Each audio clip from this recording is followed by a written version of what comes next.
Wisteria, energy, twister.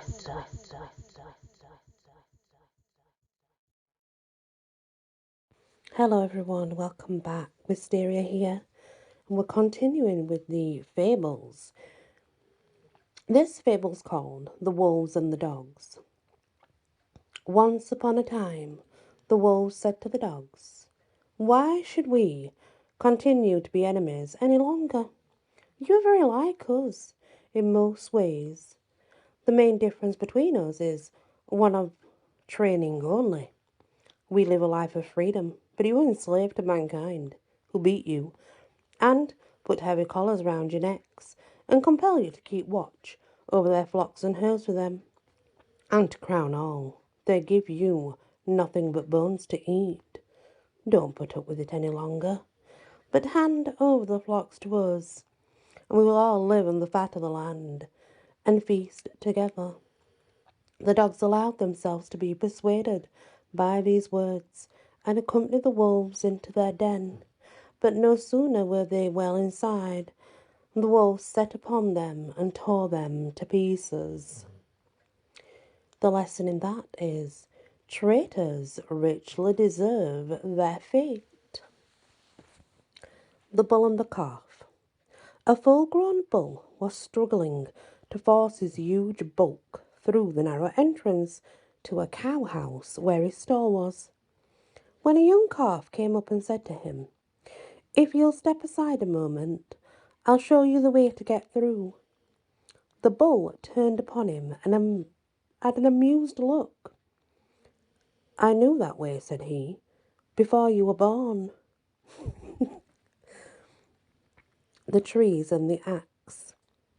A woodman went into the forest and begged of the trees the favour of a handle for his axe.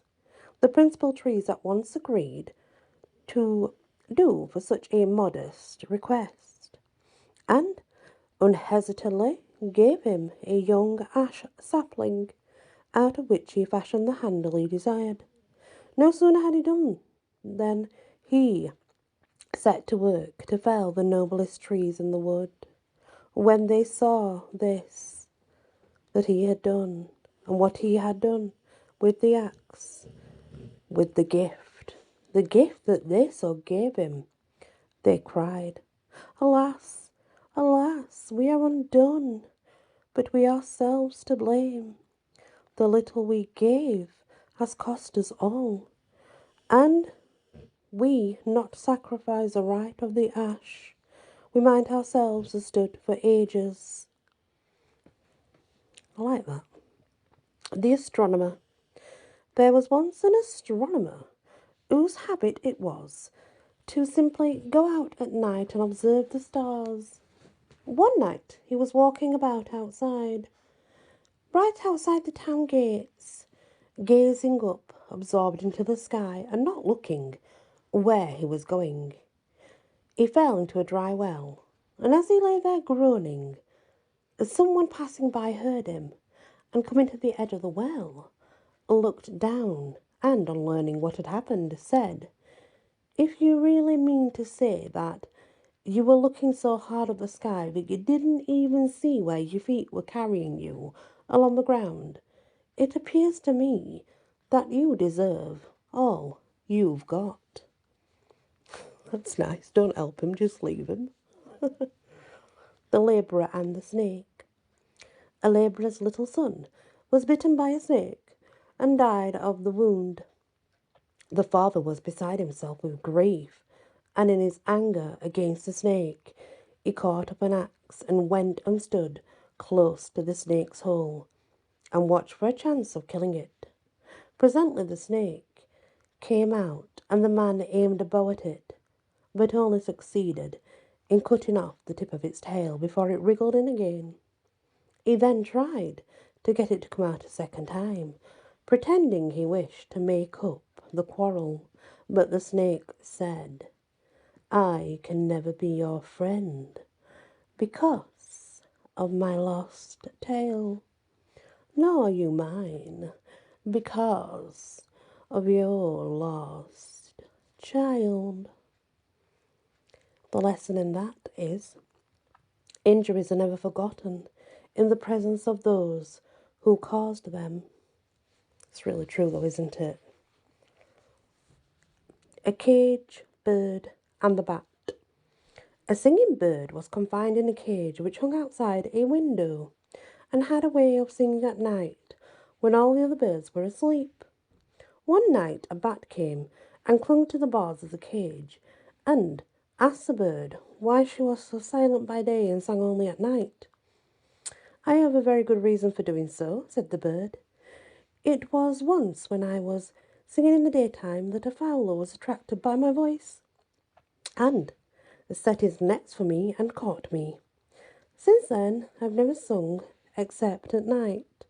But the bat replied, "It is no use you doing that now, when you are a prisoner. If only you had done so before you were caught, you might still have been free."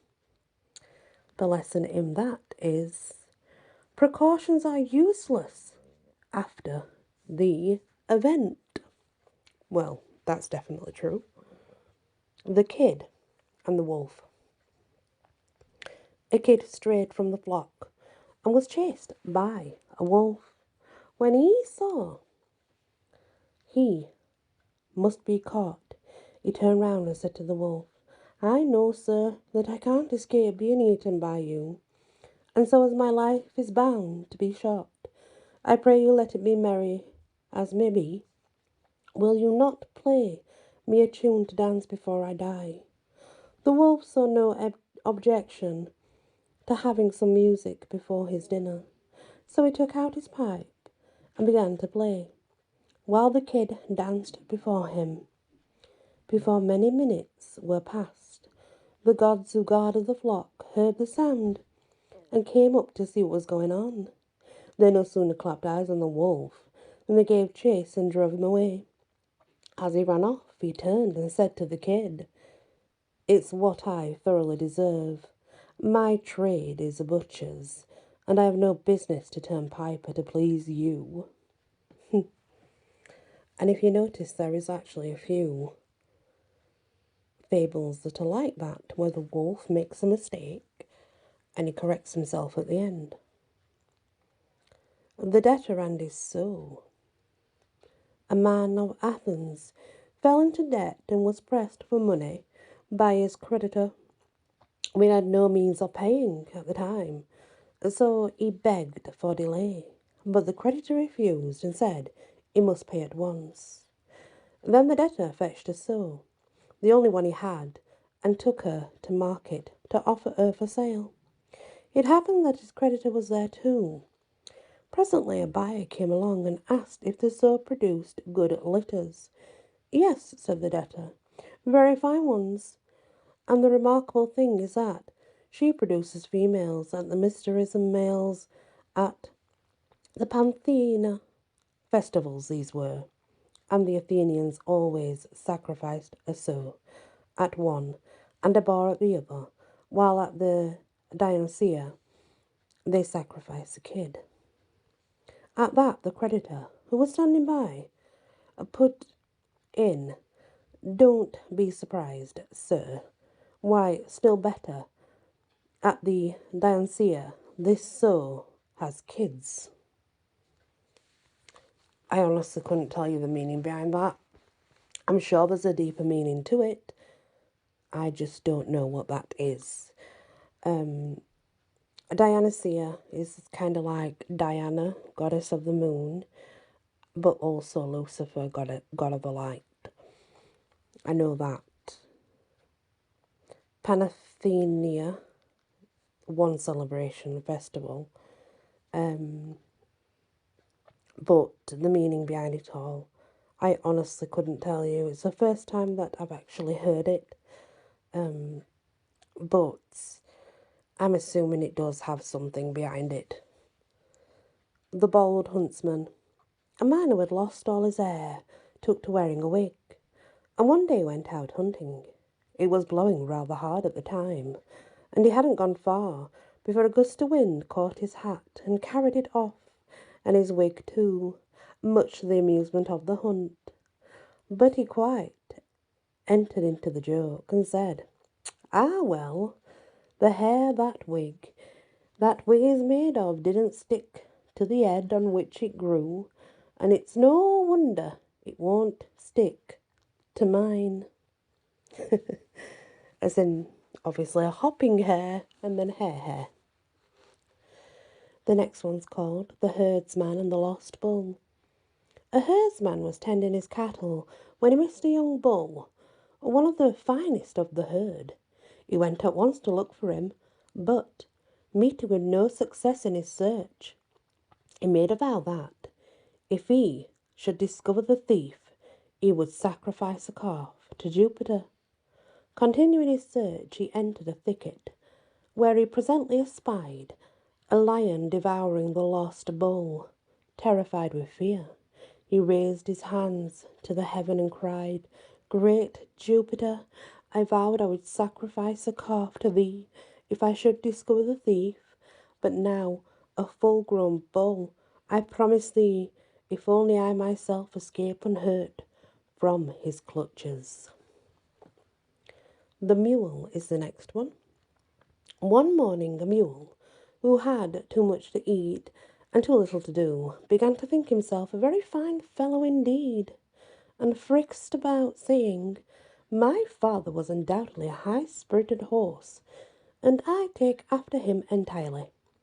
Very soon afterwards he was put into the harness and compelled to go a very long way with a heavy load behind him.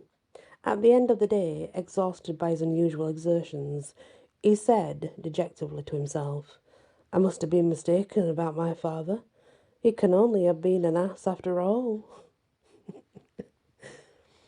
The Hound and the Fox.